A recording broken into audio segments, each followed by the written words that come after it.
పలు ప్రశ్నలున్నాయి. రండి ప్రశ్నలతో ప్రారంభిద్దాం. Brother Jagan welcome to the praise the program. Lord. ప్రారంభంలోనే నేను ఇంట్రడక్షన్‌లో చెప్పాను. దర్శనం చూసినప్పుడు ఒక ఒక ఒకలాంటి ఎక్సైట్‌మెంట్ ఉంటుంది. ఇలా కూడా ఉంటుందా? భయపడుతూ కూడా ఉంటారు. అయితే డానియేల్ చాప్టర్ 10లో అలాగే విభ్రాంతి చెంది నిలబడిపోయారు. ఏంటి కారణం? ఇప్పుడు మనము యాక్చువల్‌గా ఉన్న ఈ యొక్క స్థలము నుండి నేను స్టెప్ బై స్టెప్‌గా తీసుకెళ్తాను. హ్మ్. ఇప్పుడు మీరున్న ఈ స్థలానికి ఒక ఎగ్జామ్ హాల్‌కెళ్ళి కూర్చునేప్పుడు ఒక చిన్న భయమన్నది ఏర్పడుతది. డెఫినిట్‌గా ఎగ్జామ్ అంటేనే ఒక కొంచెం భయమన్నది భయం వస్తుంది. ఏర్పడుతుంది. అదొచ్చి ఈ భూమిలో ఉన్న మరొక హాల్ అంతే. అయితే మీకు తెలియకుండానే ఒక చిన్న భయం మీలో కలుగుతుంది. ఎందుకంటే అది న్యాయ తీర్పునిచ్చే స్థలం. ఒక ఒక జడ్జిమెంట్. జడ్జిమెంట్ అక్కడ ఉంది. నేను మరొక స్టెప్‌కి వెళ్ళడం ఆ హాల్లోనే ఉంది అనేటువంటి ఒక తలంపు అక్కడుంది. సరే, ఇప్పుడు ఎగ్జామ్ రాశాము, వచ్చాం. ఒక interview, IAS interview, IPS interview 1-to-1. ఆ రూమ్‌లోకెళ్తున్నారు. ఇప్పుడు మీ మనస్థితి ఎలాగుంటుంది? ఖచ్చితంగా కొంచెం దీనికంటే ఇంకా కొంత. ఎందుకంటే నా లైఫ్‌కైనా ఒక ముఖ్యమైన విషయంగా ఉంది. ఒక బాధ్యత కలిగిన ఆ. ఒక ఇప్పుడు ఇక్కడున్న ఎగ్జామ్ హాల్లో ఉన్న ఇన్‌స్ట్రక్టర్ కంటే ఇప్పుడక్కడ ఐఏఎస్, ఐపీఎస్ ఇంటర్వ్యూ తీసుకునే వ్యక్తిపైన మీకు ఇంకా మర్యాద, భయం ఉంటుంది. ఏ ప్రశ్న అడుగుతాడో, ఏం చేస్తాడో. దీనికి పైగా మీరొక నేరస్తుడిగా ఒక జడ్జి ముందు నుంచున్నారనుకోండి, లేదా ఒక సాక్ష్యం చెప్పాలని జడ్జి ముందే నుంచున్నారనుకోండి, మీ మనోస్థితి ఎలా ఉంటుంది? ఎందుకంటే ఇప్పుడు అతను చెప్పేదాంట్లోనే నాకు జైలా లేదా అనేదే ఆధారపడి ఉంటది. అది కూడా దాటి సర్వశక్తిమంతుడైన దేవుని ముందర నుంచున్నాననుకోండి. ఈరోజు మనకి ఈ న్యూ టెస్టిమెంట్లో ఈ గాడ్ అనే మాటను ఎంతో క్యాషువల్గా యూజ్ చేసి ఆయన వాస్తవమైన ఈ సర్వశక్తిమంతుడని ఉంది గదా, గాడ్ ఆల్మైటీ. ఈ ఆల్మైటీ గాడ్ అనడంలో ఆల్మైటీ యొక్క పవర్ మనం ఇంకా చూడలేదు. మనమే అందులకైనటువంటి ఒక ఘనతను ఇవ్వలేదు. ఇంకా చెప్పాలంటే పరిమితం చేశాం. అలా చేస్తున్నాం. ఎందుకంటే క్యాషువల్గా కొన్ని మాటలు చెప్పి ఆ మాటకైనటువంటి ఒక పవర్, ఆ మాట వెనుక ఉన్నటువంటి మహాత్మ్యం మనకు తెలియకుండా పోయింది. నేను చెప్తాను, సర్వశక్తిమంతుడైన వాడు, ఒక కాస్మాస్నో ఇంత గొప్ప విశ్వాన్నో తన అధికారం క్రింద ఏలేటువంటి దేవుడు, సూర్యుణ్ణి, చంద్రుణ్ణి, నక్షత్రాలను ఏలేటువంటి ఒక దేవుడు, కోట్లాది కోట్ల నక్షత్రములు వాటి వరుసలో నడిపేటువంటి వాడు, ఎంత గొప్పదైన ఒక కింగ్డమ్. ఆ కింగ్డమ్కి గాడ్. అయితే మరోవైపు మన స్నేహితుడుగా ఉన్నాడు. మనతో కూడా స్నేహం అది ఆయన చేస్తున్నాడు. మనపైన ఉంచిన కృప. హ్మ్. ఆయన నన్ను లేదు, ఆ అంగీకరించాడు. యాంగిల్లో మరో యాంగిల్ ఉందని అదే అంటున్నాడు. చెప్తున్నాను. ఆయన నన్ను యాక్సెప్ట్ చేశాడు, కుమారునిగా యాక్సెప్ట్ చేశాడు, అంతగా చేర్చుకున్నాడు. అయితే ఆయన మహిమను ఆయన తగ్గించుకోలేదు. హ్మ్. నన్ను మనం ఆయన కూడా ఫ్రెండ్గా యాక్సెప్ట్ చేశాడు, సహోదరుడిగా యాక్సెప్ట్ చేశాడు. కేర్ఫుల్గా అది అవును. ఆ రిలేషన్షిప్ మనం మెయింటైన్ చేయాలి కదా. నేను ఆయన గృహంలో ఒకనిగా ఉన్నాను. మీరింట్లో జడ్జి కుమారుడే. ఇంట్లోనే మీరు జడ్జి కుమారుడు. కోర్టులోకెళ్ళి నుంచున్నప్పుడు, బోన్లోకెళ్ళి నుంచుంటే Correct. ఆ స్థలానికైనా ఒక ఇది ఉంది గదా. హ్మ్. ప్రోటోకాల్. ఆయన నన్ను ఒక ఉదాహరణకు ఒక సంభవాన్ని చెప్తారు. నేను చెప్తే వారికి ఈజీగా అర్థమవుద్దనుకుంటా. రవివర్మ అనేటువంటి ఒక గొప్ప ఆర్టిస్ట్ ఉండేవాడు. అతని సహోదరుడు బ్రిటిష్ గవర్నమెంట్లో వర్క్ చేస్తూ ఉన్నాడు. అప్పుడు రవివర్మ గారి పెయింటింగ్స్ ఆనాడున్నటువంటి ఆ సమయంలో అక్కడున్నటువంటి బ్రిటిష్ జనరల్ అతనికెంతో ఇష్టం. అతనేం చేస్తున్నాడు, రవివర్మని చూడాలని ఆశపడుతున్నాడు. రవివర్మ అక్కడికొస్తున్నాడు. వచ్చిన వెంటనే జనరల్ కూర్చునున్నాడు. రవివర్మకి ఒక సీటేస్తున్నారు. కూర్చోండి అని చెప్తున్నారు. ప్రక్కన అన్నయ్య నుంచున్నాడు. ఆ కాలములో అన్నయ్యకు ముందు కూర్చోరు తమ్ముళ్ళు. ఇక్కడ ఈయనకు మనసు కష్టం. నా అన్నకు ముందు నేను ఎలాగా కూర్చోగలను అని చెప్పి ఈయన నుంచుని మాట్లాడుతూ ఉన్నాడు. ఇప్పుడు జనరల్ చూస్తున్నాడు, ఈయన రవివర్మ ఎంతో గొప్ప ఆర్టిస్ట్, ఈయన నుంచున్నప్పుడు నేను ఎలాగా కూర్చోగలనని ఆయన నుంచుని మాట్లాడుతున్నాడు. కాని జనరల్కి ముందుగా ఆయన అన్న కూర్చోలేడు. ఎంతగా మీరు అన్నతమ్ముళ్ళైనప్పటికీ ఆ పవర్, ఆ స్థలం, పోస్ట్ అని వచ్చినప్పుడు దానికైన మర్యాద ఇవ్వాల్సిన అవసరత ఉంది. దీనికే ఇలాగాని చెప్తే నేను సర్వశక్తిమంతుడైన దేవుని ముందర నుంచున్నాను. క్యాషువల్గా ట్రీట్ చేయడం క్యాషువల్గా కుదరదు. ట్రీట్ చేయడానికి వీల్లేదు.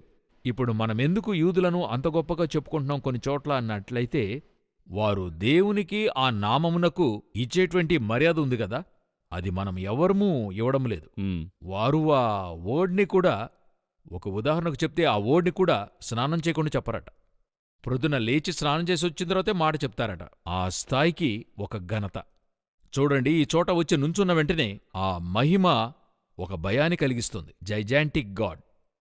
ఆ జైజాంటిక్ గాడ్ క్రైస్ట్గా తన్ను కుదించుకుని వస్తున్నాడు.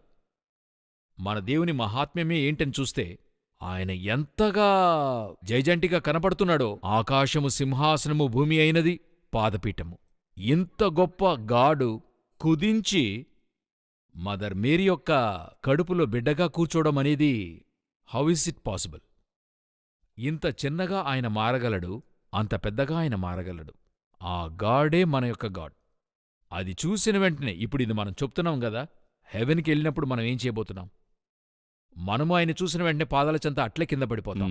అందరూ చెప్తారు క్రైస్ట్ వచ్చి ఆ న్యూ టెస్టిమెంట్లో గ్రేస్, తండ్రి సన్నిధికి మనం వెళ్ళగలుగుతాం, అందువల్ల మనం జాలీగా ఆయన భుజాలపైన చేతులేసి మాట్లాడొచ్చు. అవన్నీ కాదు. ప్రకటన 5వ అధ్యాయంలో చదివి చూడండి. 24 పెద్దలు వారు చెప్తున్నారు, నీవు నీ రక్తము చేత మమ్ములను దేవుని కొరకు కొని ఉన్నావు.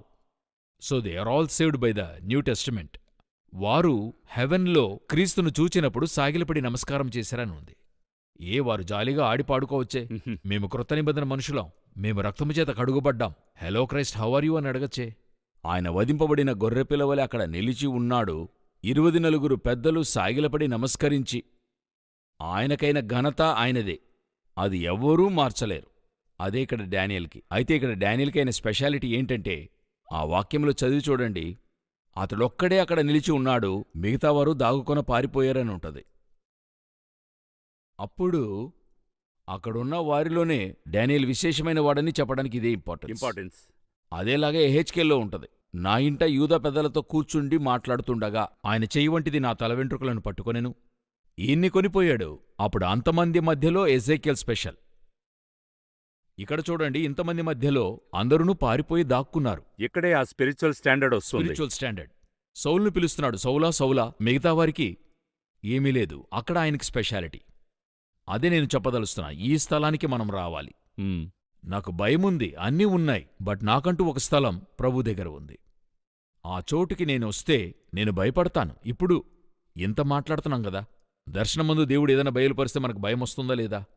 న్యాయతీర్పును గూర్చి కొన్ని విషయాలు చూస్తున్నప్పుడు, మేల్కొంటున్నప్పుడు మనకది అదొక భయాన్ని కలిగిస్తుంది. అవును.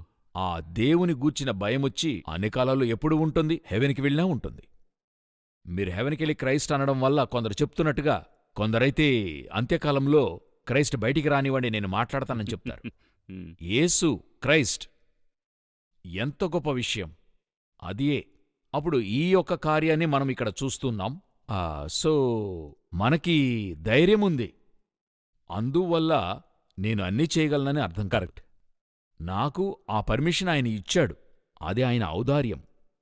నేనది మిస్యూజ్ చేయకుండా చూసుకోవాలి. అదే నాకు ఇవ్వబడినటువంటి ఇంకా చెప్పాలంటే మిస్యూజ్ చేయకుండా చూసుకోవాలి, యూజ్ చేసుకోవాలి, ప్రిపేర్ చేయాలి, ఇతరులకు దీన్ని చెప్పాలి. ఎంత పెద్ద రోల్ ఉందో ఇందులో చూడండి. రెస్పాన్సిబిలిటీ. అవును. Spiritual responsibility. చాప్టర్ 10లో ఒక ముఖ్యమైన పాయింట్ నేను చూస్తున్నాను. ఒకటి ఆ విజన్ గురించి మనం చెప్పాము. ఇందులో మళ్ళీ చాప్టర్ 10లో వెర్స్ 1లో అక్కడ చూడండి, ఆ 3వ సంవత్సరంలో చాలా ఇది తిరిగి తిరిగి నాకు చాలా ఆశ్చర్యంగా ఉంది. ఎందుకు విభ్రాంతిగా ఉందంటే, ఎంత బ్యూటిఫుల్గా ఆ డేట్, టైం, ఎవరు, ఏ టైంలో ఇదంతా అనుకుంటే ఎంత అక్యురేట్గా బైబిల్లో ఉందని గమనిస్తే చాలా ఆశ్చర్యంగా ఉంది. అదే మన బైబిల్ ఎప్పుడునూ long ago, so long ago, once upon a time అనేదే లేదు. అక్యూరసీ. ఈ సంవత్సరం మీరు రాజుల పుస్తకంలో చూస్తే ఇంకా ఎలాగుంటుందని అడిగితే, ఈ దేశములో ఈ రాజు యొక్క ఈ సంవత్సర కాలములో, సమరయలో ఈ రాజు ఉన్నటువంటి కాలఘట్టములో ఇంకొక ఎక్స్ట్రా డీటెయిల్ అందులో ఉంటుంది. అర్థమైంది. అది ఇవ్వబడుతుంది. అవును. ఇందులో నేను మీకు మనం మాట్లాడుతున్నప్పుడు మీతో చెప్పాలనుకున్న విషయం ఏంటంటే, మనమెప్పుడునూ ఈ ట్విన్ బుక్స్ అని చెప్తున్నాం కదా, రెవల్యూషన్, దానియేల్ని. ఈ బుక్ వచ్చి అపోస్తలుడు యోహానికి దాదాపుగా ఆ దానియేలు నుండి యోహాను వరకును ఆల్మోస్ట్ 700 years వ్యవధి ఉంది. ఎందుకంటే బాబిలోనికి తను వెళ్లిన కాలంలోనే ఇది రాయబడింది. బాబిలోన్ తర్వాత మెడో పెర్షియన్, ఆ తర్వాత గ్రీకో, తర్వాత రోమ్లో లాస్ట్ 100. అప్పుడే ఈ రెవల్యూషన్ రాయబడింది. డార్క్ ఏజెస్ ఒక 430 years ఉంది చూడండి. ఈ కాలఘట్టములో దీనికి ముందర డానియేల్ చూస్తున్న ఆ యొక్క 5వ వచనం నుండి మీరు కాస్త అలా చూడండి.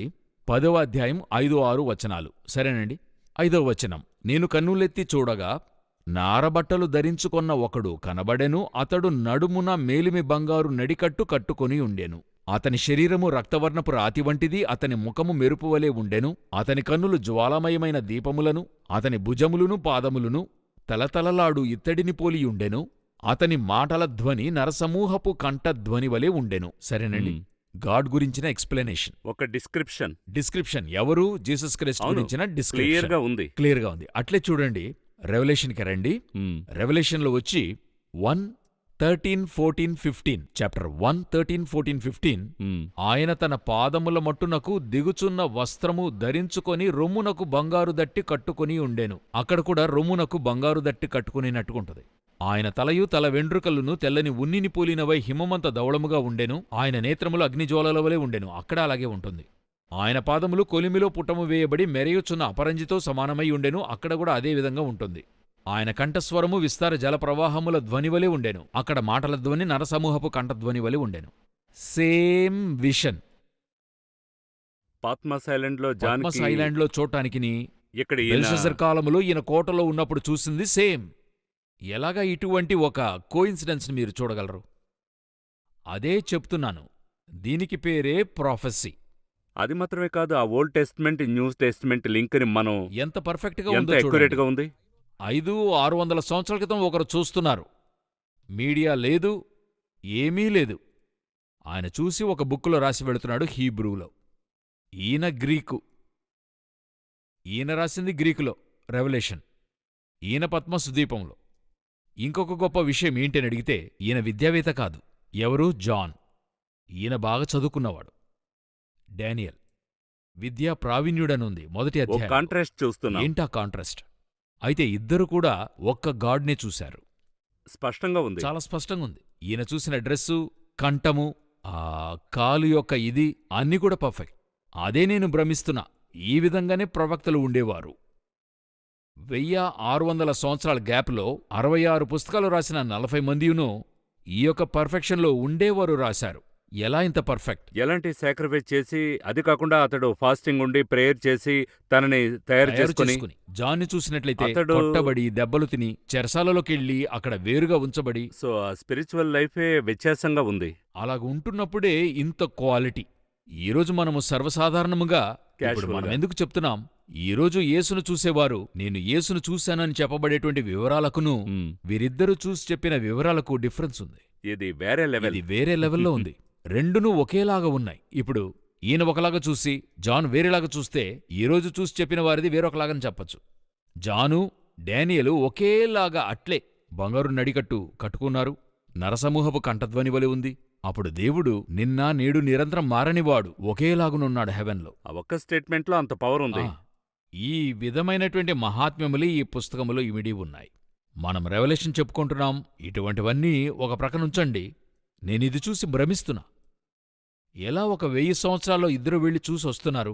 700 సంవత్సరాల్లో ఆ ఇద్దరూ ఒకే విషయాన్ని నమోదు చేస్తున్నారు. ఈయన ఒక లాంగ్వేజు, ఆయన ఒక లాంగ్వేజు. ఈయన ఉండేది ఇరాక్లో ఉన్నాడు, ఈయనొచ్చి మరి టర్కీలో ఉన్నాడు. సంబంధమే లేకుండా ఆయన చదువుకోనివాడు, ఈయన చదువుకున్నవాడు హీబ్రూ. ఎలా?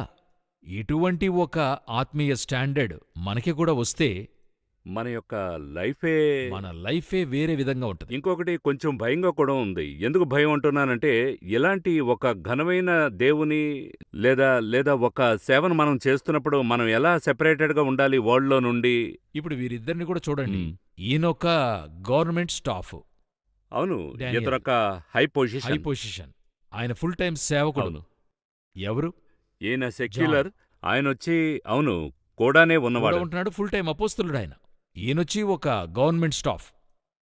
గవర్నమెంట్లో ఉంటూ ఈయన స్పిరిచువాలిటీ. ఇప్పుడు మనమేమంటాం? సేవకులకే ఇటువంటి బయలుబాటు రావాలి. దేవుడు చెప్తున్నాడు, పనిచేసే నీకు వస్తుంది. అది కాకుండా ఆ రాజుకు విశ్వసనీయంగా ఉన్నాడు. ఆయన వారి లాని మితిమీరలేదు. నా స్పిరిచువాలిటీని ముట్టుకుని ఏ లా కూడా నాకు అక్కర్లేదంటున్నాడు. నా గాడ్కి అగెన్స్ట్ అయిన లాని నేను అక్సెప్ట్ చేయనంటున్నాడు. మిగతా లాని అక్సెప్ట్ చేస్తాను. అయితే ఇందులో ఏంటి గొప్ప విషయమంటే, ఇంతటి పనిని చేస్తూ మరి రాజు తర్వాత రెండో ప్లేస్లో కూర్చుని ఉన్నాడంటే ఎంత పని ఉంటది, ఎంత బిజీగా ఉంటాడు. మనం ఒక పనే చేస్తున్నాము. 95 అది 96. అందులోనే మనము 100 సార్లు చెప్తాం ఎంతో బిజీ అండి, మేము చాలా బిజీ. డేవిడ్ని చూడండి. డేవిడ్ అయితే అతనొక రాజు. ఇతడైన రాజుకు నెక్స్ట్ అతడు కింగే. ఒక దేశంతో యుద్ధం చేయాలి, ఆర్థికం చూడాలి, ప్రజలకు ఆహారం చూడాలి, నీళ్ళివ్వాలి, ఫ్యామిలీ చూడాలి. ఇంతటికి మధ్యలో ఆయన చెప్తాడు, ఎల్లప్పుడూ ప్రభువును నా ముందు ఉంచి ఉన్నానంటాడు. సో మన యొక్క స్పిరిచువల్ స్టాండర్డ్ ఎలాగో అలాగే దేవుడు మనకిచ్చే రెవల్యూషన్. పోయినసారి మీరు ప్రశ్న అడిగారు ఒక ఎపిసోడ్లో, ప్రజలు పొందుకోవడానికి ఏం చేయాలి అని చెప్పి, ఈ సాక్రిఫైస్ కావాలి, ఈ ఇంట్రెస్ట్ కావాలి, ఈ విధముగా దేవునితో ఒక సహవాసం కావాలి. ఉంటే ఇదే విధంగా బయలుబాటు ఇవ్వడానికి దేవుడు శక్తిమంతుడై ఉన్నాడు. సో మనం ఈజీగా ఎదురు చూస్తున్నాం. అవును, మనమొచ్చి ఇప్పుడు అదే చెప్తున్నాను, ఈ గ్రేస్ అనే వర్డ్ ఎంతో తప్పుగా ఉపయోగించబడుతుంది. Misused and abused. Maybe exact word misuse and abuse. ఈరోజు అది ఉంచుకుని వీరు చేసే తప్పులు ఎంతో అధికం. గ్రేస్ వెనక దాక్కునుంటున్నారు వీరందరూ. గ్రేస్ ఏంటి తెలుసా? ఇతనే ఈ రెవల్యూషన్ తీసుకున్నవాడైతే గ్రేస్ పీరియడ్లో ఉన్నటువంటి నేను ఎంత పొందుకోవాలని అర్థం. దీనికంటే 200 పొందుకోవాలి. అట్లే హీబ్రూ 11 చెప్తుంది, విశ్వాసం వలన వీరందరూ సాక్ష్యము పొందినవారైనా వీరు వాగ్దాన ఫలము అనుభవింపలేదు. అంతటి విశ్వాసములో సాక్ష్యం పొందినటువంటి వారు ఈ గ్రేస్ లేకపోవడం వల్ల వారు పొందకుండా పోయారు. ఇప్పుడు నాకు ఆ గ్రేస్ ఉంది, అది నేను పొందుకోవాలని అర్థం. జాన్ చూసి రెవల్యూషన్లో చచ్చిన వానివలే అని ఉంది. ఇక్కడ దానియేలు కూడా అలాగే హీ టెరిఫైడ్, అలాగే చూస్తూ తత్తరపడి చూస్తున్నాడు. నాలో ఒక ప్రశ్న, దేవుని మహిమలోనికి వెళుతున్నాం లేదా ఒక స్పిరిచువల్ స్టాండర్డ్లోనికి వెళుతున్నాం. మరి ఒకలా ఆ ఫియర్ ఫ్యాక్ట్ని ఇదొక మంచి ఫియర్ ఫ్యాక్ట్ అనుకుందాం. అయినప్పటికీ దీన్నెలా మనం అర్థం చేసుకోవాలి? ఈ ఫియర్ ఫ్యాక్ట్ని మనం ఎలా అర్థం చేసుకోవాలి? ఇప్పుడు వీరు ఎంత ఆత్మికంగా ఉన్నప్పటికీ వారు శరీరంలోనే ఉన్నారు. ఆత్మ వశుడయ్యాను. అయితే వీరి స్టేట్ వచ్చి శరీరమే ఇంకా 100% హెవెన్కి వెళ్ళలేదు. అంటే హెవెన్ యొక్క స్టేట్కి వీరు మారలేదు. స్టిల్ వీరు శరీరంలో ఉన్నారు. ఆ మాంసం యొక్క గుణాతిశయము వీరిలో ఉంటుంది. ఒక హ్యూమన్ ఫ్లెష్ కైనది ఉంటుంది. అదే భయం అన్నది ఎక్కడొస్తుంది? భూమికైనదే గదా భయం. అవును, భూమిలోనే భయం ఉంటుంది గదా. ఆదాము దేవుని స్వరము విని భయపడి దాక్కున్నాడు. భయం అన్నది అప్పుడే ఆరంభమైంది. భయం ఒక సిన్ అని ఇందులో ఉంటుంది. అప్పుడు ఈ భయం అన్నది భూమికైనది, ఆకాశానికైనది కాదు. అప్పుడు వీరెంతగా ఆత్మీయ అనుభవంలో ఉన్నప్పటికీ తామింకా స్టిల్ ఈ శరీరంలో ఉన్నామనే ఫ్యాక్ట్ అక్కడ బయటపడుతుంది. ఇప్పుడు ఇదే క్రైస్ట్ వెళ్ళి నుంచున్నప్పుడు వీరెవరూ క్రైస్ట్కి భయపడలేదే. రూపాంతరమైనప్పుడు ఆ ఎత్తైన కొండపైన అక్కడ రూపాంతరమవుతున్నాడాయన. ఆ స్థలములో భయం రాలేదు. శిష్యులు భయపడుతున్నారు, వారికి భయం లేదు. అదే చెప్తున్నాను, వీరిలో ఉన్నటువంటి భయానికి కారణము ఇదే. ఒక లెవెల్కి పైన మీరు లోనికి వెళ్ళినట్లయితే మీకెటువంటి భయం ఉండదు. అంటే ఫ్లెషే లేకుండా వెళ్ళొస్తే భయం ఉండదు. ఇప్పుడు ఫ్లెష్లో ఉన్నంతవరకు ఇది ఉంటుంది. అయితే మోసెస్ దేవునితో మాట్లాడినప్పుడు మరి ఒక స్నేహితుని వలె ఉండడం మనం చూస్తూ ఉన్నాం. అదొచ్చి అదొక డిఫరెంట్. ఆయన ఫస్ట్ టైంని మనం చూడాలి అందులో. అవునవును, మొదటిగా మనం అది చూడాలి. అదొచ్చి ఆయనకొక ప్రాక్టీస్ అయిపోయింది. మరి ఆ ప్రెషర్లోనే ఉంటూ మోసెస్ దగ్గర ఉన్న ఒక స్పెషాలిటీ ఏంటంటే, వీరందరినీ రేపు వారిని పరిశుద్ధపరుచుకొనమని చెప్పు, నేను వారితో మాట్లాడతా, వారిని పరిశుద్ధంగా ఉండమను. ఒక్కచోటైనా మోసెస్ని నువ్వు రెడీ అయ్యిరా ఆరంభంలోని, ఆ తర్వాత నా దగ్గరికి రెడీ అయ్యిరా అని చెప్పడు. ఎందుకంటే అతను రెడీగానే ఉంటాడు. ఎప్పుడన్నా మోసెస్ రెడీగానే ఉంటాడు. Ready to go there. అదాయన ఇష్టపడుతున్నాడు, వాంఛిస్తున్నాడు ఆ విధంగా. సో అదే ఇక్కడ డిఫరెన్స్. ఇందులో మరొక ముఖ్యమైన విషయం మనం వీరికి చెప్పాల్సింది 10వ అధ్యాయంలో ఉంటది. మనం అతి ముఖ్యమైన విషయం చెప్పాల్సింది ఏంటని అడిగితే 13వ వచనం, పారసీకుల రాజ్యాధిపతి 21 దినములు నన్ను ఎదిరించెను. ఎవరితో? ఏంజెల్తో. మెసేజ్ వస్తుంది. నీవు అడగనారంభించినప్పుడే నీకు జవాబు వచ్చిందంటున్నాడు. 12వ వచనం, నీవు తెలుసుకొనవలనని నీ మనస్సును అప్పగించి దేవుని ఎదుట నిన్ను తగ్గించుకొనిన ఆ మొదటి దినము మొదలుకొని అయితే ఏం జరుగుతుందని చూసినట్లయితే 21 దినములు ఎదిరించి నిలుస్తున్నాడు. వచ్చిన జవాబు 21 డేస్ అనంతరం డిలేగా వచ్చి చేరుతుంది. అప్పుడు ఒక ఫోర్స్ ఎదురవుతుంది. ఎవరెదిరిస్తున్నాడో చెప్తున్నాడు. పారసీకుల రాజ్య అధిపతి. ఇంగ్లీష్లో ఏమని రాయబడిందండి? 13లో ప్రిన్స్, 13లో ఉంది, for the prince of Kingdom of the Persia. ఇది పాసిబులా? చాలా అనుకుంటేనే వ్యత్యాసంగా ఉంది కదా. ఒక వరల్డ్లీ రాజు హెవెన్లీ ఏంజల్ని ఆపగలుగుతామా? అప్పుడు ఆ ఫోర్స్ ని నమోదు చేస్తున్నాడు ఇక్కడ. ఇది ఎవరని అడిగితే ఈ కింగ్ లో ఉండేటువంటి ఒక సాటానిక్ ఫోర్స్, ఆ స్పిరిట్. ఎప్పుడు మీరు పిశాచినొచ్చి మీరు నేరుగా అక్కడ చూసా ఇక్కడ చూశానంటూ బైబిల్లో 2 చోట్ల తప్పితే ఇంకెక్కడ రెఫరెన్స్ ఉండదు. పిశాచి ఎప్పుడు ఎవరిలోనైనా ఉంటాడు. వానికి ఒక శరీరం కావాలి, ఒక బాడీ కావాలి. ఇప్పుడు చూడండి, యెహెజ్కేలు 28:12లో చెప్పేప్పుడు తూరు రాజును గూర్చిన అంగలార్పు అని ఆరంభించి పిశాచిని గూర్చి చెప్పబడుతుంది. అడ్రస్ వచ్చి తూరు రాజునకు, కానీ డిస్క్రిప్షన్ అబౌట్ సాటన్. ఏంటి రీజన్ అని అడిగినట్లయితే ఆనాడతనిలో ఉండేడు. ఈరోజు పెర్షియా అధిపతిలో ఉంటున్నాడు. ఇప్పుడు ఇంకా కొంత ఎక్స్ప్లెనేషన్ కావాలని చూసినట్లయితే 8th చాప్టర్ మాథ్యూలో యేసు ఒక గ్రామానికెళ్తాడు. ఒక పిశాచి పట్టిన వ్యక్తి ఉంటాడు. పిశాచి లోనుంటుంది. అవును. ఇప్పుడు యేసు వెళ్ళగొడుతున్నాడు. మ్, వెళ్ళగొడితే పిశాచి ఏమంటుందంటే తనకు మరొక బాడీ కావాలంటది. నాకు ఆ పందుల కూటంలోకి వెళ్ళడానికి అనుమతి ఇవ్వండి. రిక్వెస్ట్ చేస్తుంది. రిక్వెస్ట్. అప్పుడదొచ్చి ఏదైనా ఒక బాడీలో ఉంటుంది. ఇదెందుకు నేనిక్కడ నమోదు చేయాలనుకుంటున్నానంటే కొన్నిసార్లు ఈ చనిపోయిన వారు నాతో మాట్లాడారు. కలలో మా అమ్మొచ్చింది. మేమందరం ఆమెతో మాట్లాడాము. ఆమె మాట్లాడింది. అమ్మొచ్చి నన్ను పిలిచింది. అప్పుడు వీరేం చెప్తారంటే అమ్మొచ్చి పిలిస్తే నేను కూడా చనిపోతానేమో. వాక్యము ప్రకారం మనుషులు ఒక్కసారే మృతి పొందవలనని నియమింపబడెను. ఆ తర్వాత తీర్పు జరుగును. మనం మరణించామంటే అది ఒక్కసారికి దేవునిలో మరణిస్తే మనకి హెవెన్, దేవుని వెలుపల మరణిస్తే పాతాళం. ఇవి రెండే. అది హెవెన్ కూడా కాదు, ప్యారడైస్కెళ్లడము లేక పాతాళానికి వెళ్లడం అవుతుంది. ఇవి 2 స్థలాలే. అప్పుడు ఈ మనుషులు రావడమనేది ఏమిటి? కొన్నిసార్లు మనవారు కూడా చెప్తున్నారు, ఆ దైవజనుడు వచ్చాడు, మ్, ఆయనొచ్చి నాతో మాట్లాడాడు. ఈ బైబిల్లో ఒకే ఒక్క రిఫరెన్స్ అయినా ఆ విధంగా ఉందా? మ్, ఒక రిఫరెన్స్ అయినా ఉందండి? అలా లేనేలేదు. ఏ పరిశుద్ధుడునూ ఇక్కడికి తిరిగి రాలేడు. ఒక్కసారి మరణించడం, ఆ తర్వాత తీర్పు, అంతే. ఆనాడు ఒకరు చెప్పారు, సక్సెస్ఫుల్గా మినిస్ట్రీ ముగించుకుని వెళ్ళిన ఒక పరిశుద్ధుని గురించి చెప్పాడు. ఆయనొచ్చి పరిచర్య చేసి, మా చర్చలో వచ్చి పరిచర్య చేసి ఎంతో యూస్ఫుల్గా ఉండింది ఆనాడు అని చెప్పి. ఎందుకని అడిగితే ఆయనొచ్చి మినిస్ట్రీ చేస్తే ప్రజలు వింటారట. ఆయన పంపించడానికి బదులుగా పౌలును పంపించచ్చు కదా, మ్, యోహానును పంపించచ్చు కదా, ఎందుకు వీరందరూ రావాలి? అంటే వీరు వాక్యం యొక్క బయలుబాటు లేకపోయినా పర్వాలేదు. మ్, అబద్ధమాడి వంచించే కార్యాలివి. మ్, ఈ చోట మీరు బాగా గమనించి చూడండి. ఇక్కడ పిశాచి మాత్రమే ఒక మనిషి నుండి మాట్లాడుతూ ఉంటది. అది పలు సమయాలలో మనిషి బాడీని యూజ్ చేస్తుంది. ఈ చోట వాక్యం స్పష్టంగా ఉంటుంది. అదినూ దాని తర్వాత చూడండి. వీక్షకులు అర్థం చేసుకుంటారని చెప్తున్నాను. పిశాచి ఎప్పుడు నేరుగా ఇలా వస్తా అలా వస్తాను రాదు. నేను చూశాను అది అలా. కొంతమంది చెప్పేది బ్లాక్లో, నల్లనాకారం. కొంతమంది అయితే వైట్లో అని చెప్తారు. తెల్లచీర కట్టుకునొచ్చింది అని వైట్లో చెప్తారు, కొందరు బ్లాక్లో చెప్తారు. వీరందరూ పిశాచిని బ్లాక్ అండ్ వైట్లో చెప్పుకుంటున్నారు. మ్. అయితే ఇక్కడ ఆ విధంగా లేదు బైబిల్లో. అది ఎవరన్నా ఒకరిలో ఉండి మాట్లాడుతుంది. మాట్లాడేవారు కాదు, లోనున్నవారే ఎంతో ముఖ్యం. సో దాన్ని సెన్స్ చేసే డిసైన్మెంట్ మనకు తెలియాలి. తెలియాలి. ఇప్పుడు సర్పమొచ్చి మాట్లాడింది. సర్పం మాట్లాడిందా, పిశాచి మాట్లాడిందా? పిశాచి మాట్లాడింది లోపల నుండి. కరెక్ట్. మనకది తెలియాలి. సర్పము ఒకవేళ అక్కడ మాట్లాడి ఉంటే దేవుడు సర్పాన్ని ఏం చేసి ఉండేవాడు కాదు, శపించుండేవాడు కాదు. పిశాచి మాట్లాడింది, సర్పం శపించబడింది. ముందుగానే శపించబడిన పిశాచిని దేవుడు మరలా శపించడు. అప్పుడెందుకు సర్పాన్ని శపిస్తున్నాడు అని అడిగితే సర్పము పిశాచికి లోబడింది కాబట్టి. ఎందుకు భూమి శపించబడింది? ఆదాము లోబడినందువల్ల. ఎందుకు కయీను శపించబడ్డాడు? పిశాచికి లోబడినందువల్ల. పిశాచికి లోబడేవారికి శాపం వస్తుంది. అదే అక్కడ ఫ్యాక్ట్.